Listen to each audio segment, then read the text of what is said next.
Әр елдің өз рәміздері болады. Олар ту, елтаңба және де әнұран.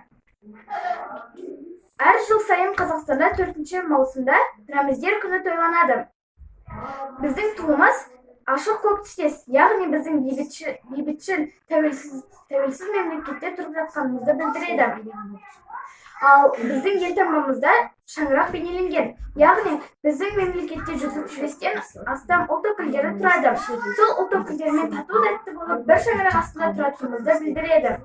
Ал біздің әнұранымыздың сөзін жазған Нұрсұлтан Назарбаев пен Жұмекен Сабырұлы, ал композиторы Шәмші Қалдаяқов.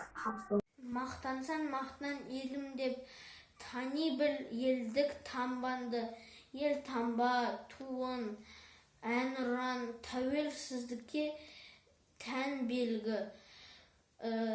Қасиетті осы рәміздер еліме рух мән берді, есі оның мына біздер.